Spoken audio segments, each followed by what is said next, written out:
고양시 저유소 폭발 화재는 260만 리터의 휘발유를 태우고 겨우 진화됐습니다. 그 과정에서 엄청난 양의 검은 연기가 뿜어져 나왔습니다. 그리고 어제 경찰은 저유소 부근에서 풍등을 날린 것으로 확인된 27살 스리랑카인 남성을 긴급 체포했습니다. 과연 풍등의 불꽃이 화재의 원인일지 관심이 모아지고 있습니다. 이영주 서울시립대 소방방지학과 교수와 좀 더 자세하게 짚어보겠습니다.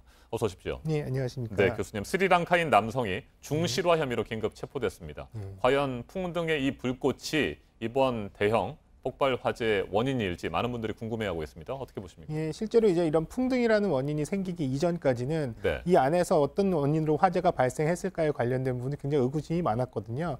유증기에 의한 폭발이 있다 하더라도 점화원, 에너지가 있어야지만 이제 폭발, 화재가 일어나게 되는데요. 그러한 원인들이 명확하게 설명되지 않은 가운데서 지금 이제 이 풍등이라는 원인이 이제 밝혀졌다고 이렇게 이제 알려지고 있는데요. 네. 다만 이제 충분히 이런 부분들 가능성은 있지만 또 그 가능성이 실제로 안에 폭발의 이제 연소까지 이루어질 수 있을 만큼의 연결 과정이라든지 이런 부분들은 좀 더 세심한 검증 과정이 필요할 것으로 보입니다. 네, 불꽃이 저유소 환기구를 통해서 들어갔고 폭발을 일으켰을 것이다. 이게 이제 지금까지의 경찰의 설명인데 이 저유소는 국가 기관 시설 아닙니까? 네, 맞습니다. 안전 관리가 너무 미흡했던 것 아닐까요?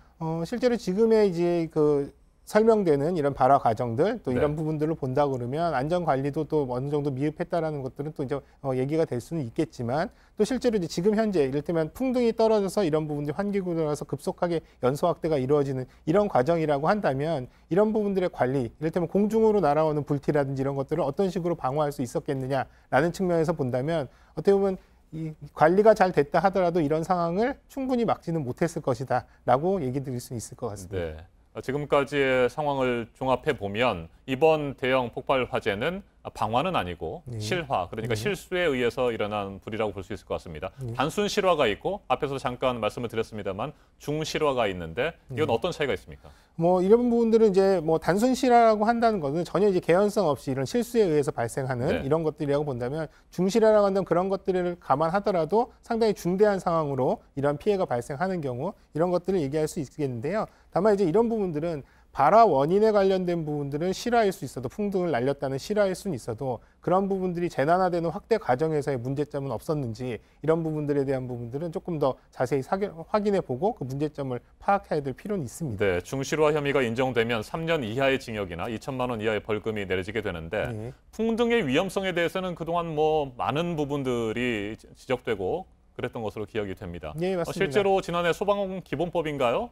개정 시행되면서 풍등이라든지 이 위험한 열기구를 날리는 것이 금지되지 않았습니까? 예, 금지가 돼서 이제 이런 부분들이 이제 처벌이 될 수도 있다라는 부분들로 이렇게 이제 설명이 되고 있는데요. 그래서 이제 일부 지자체, 이를테면 산불이 많이 발생하거나 또 이런 위험성을 이제 인지하고 있는 지자체들은 이런 풍등 날리는 것 자체를 금지하고 있는 곳들도 있거든요. 그래서 이제 풍등에 관련된 부분들 이전에도 2017년에도 광안리에서 이런 이제 정월대보름 행사 때 날린 풍등이 간판에 이제 걸리면서 또 화재로 이어진 이런 상황들도 있고요. 그 이전에도 이런 풍등들이 이를테면 이제 비닐하우스에 떨어져서 화재로 이어지는 이런 상황들도 있었거든요. 그래서 이제 풍등이라고 하는 것 자체가 사실 정상적으로 잘 날려서 이 부분에 안에 있는 이제 이 가연물이 다 꺼진 다음에 내려오게 된다 그러면은 문제가 없지만 강풍이라든지 바람에 의해서 이런 부분들이 이제 추락하는 경우, 그래서 거기에 불씨가 남아 있는 경우에 화재로 발생할 수 있는 위험들이 있기 때문에 이런 부분들을 금지하거나 혹은 자제하도록 그렇게 하고 있었습니다. 네, 소방기본법이 풍등을 금지하고 있습니다만 이 스리랑카인 남성은 부근 문구점에서 풍등을 구입했다는 건 아닙니까? 이 판매 같은 것도 확실하게 금지를 해야 될 것 같은데 어떻게 보십니까? 아마도 이제 이런 부분들의 위험성이 확인된 만큼 이런 부분들을 사실 이제 정확하게 규제를 해야 될 필요성은 있는데요. 다만 이제 이런 부분들이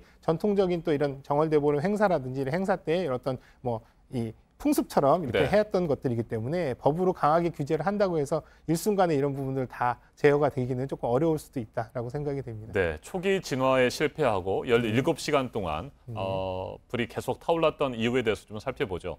폼 챔버라고 하는 소방 설비가 있는데 이게 고장을 일으켰다면서 이건 어떻게 되는 경우입니까? 예, 지금 현재 이제 화재가 발생한 탱크 상부 부분에 이 폼 챔버가 양쪽으로 이제 두 군데 2개소 설치가 되어 있었는데요. 지금 알려진 바에 의하면은 이제 폭발적인 연소 현상, 폭발을 동반한 연소가 이루어지면서 지붕 부분이 이제 터져 나가면서 이 챔버 한 곳이 고장이 났다는 거죠. 콘크리트 뚜껑이 튕겨져 나갔다는 얘기죠? 개방돼서 터져 나가면서 이 챔버 부분을 아마 충격에 의해서 챔버가 제대로 작동을 안 한 것으로 그렇게 알려지고 있는데요. 이렇다 보니까 두 개가 동시에 방사가 되면서 이를테면 이 유막을 덮어주면서 실제 화재가 진압의 효과를 봐야 되는데 이런 부분 한계가 제대로 작동을 안 하면서 초기 진압이 제대로 안 된 것이다라고 이렇게 이제 알려지고 있는데요. 네. 그래서 이러한 부분들에 대한 좀 더 고민은 좀 필요할 것으로 보입니다. 왜냐하면 외국 같은 경우에는 이런 부분들 폭발의 위험성에 이런 챔버가 이제 고장날 이런 부분들을 대비해서 밑에 쪽에 이런 부분들에 이제 챔버를 달아서 폭발에도 이제 안전하게끔 이런 소화 설비가 작동할 수 있게끔 하는 시스템들도 있거든요. 그러니까 이러한 부분들의 적용이라든지 이런 부분들도 한번 고민해 볼 필요가 있습니다. 네.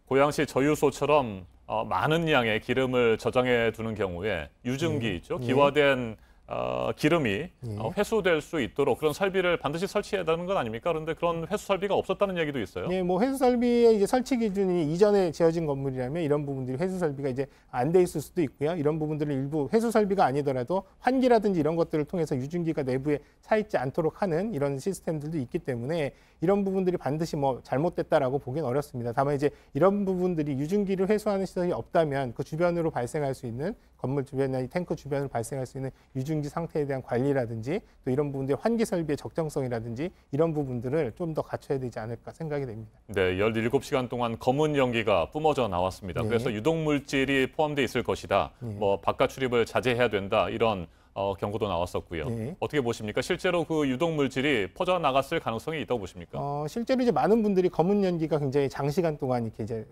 솟구쳐 오르는 네. 것들을 보시다 보니까 그런 유해성에 대해서 걱정들을 많이 하시는데요.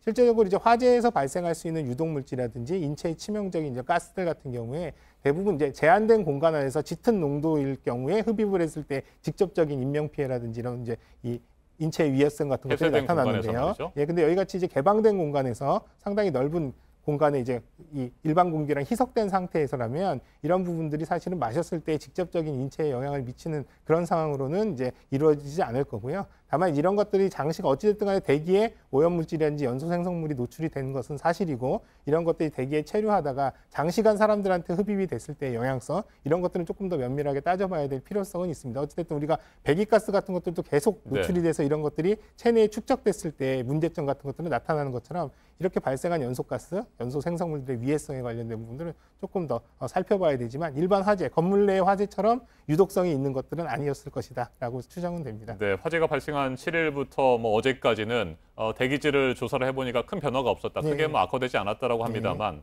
그 좋지 않은 물질들이 공기에 떠 있다가 먼지라든지 빗방울에 섞여서 떨어질 가능성은 없습니까? 뭐 그럴 가능성도 충분히 있습니다. 다만 이제 이런 부분들이 상당 부분 이 화재에 의해서 부력에 의해서 상승을 해서 인체 호흡에 영향을 미치는 이런 부분들이 아니라 상당히 이제 대기 높은 공간까지 올라가서 확산이 된 상태이기 때문에 이런 부분들이 떨어진다 하더라도 특정한 지역에 집중돼서 그 네. 인근 지역에 집중돼서 이런 부분들이 낙하되는 부분 상황들은 아닐 거거든요. 그래서 이러한 부분들은 사실 이제 환경이라든지 이런 좀 측면에서 좀 별도의 검토가 필요할 것으로 보입니다. 알겠습니다. 이영주 교수님 말씀 잘 들었습니다. 네, 감사합니다.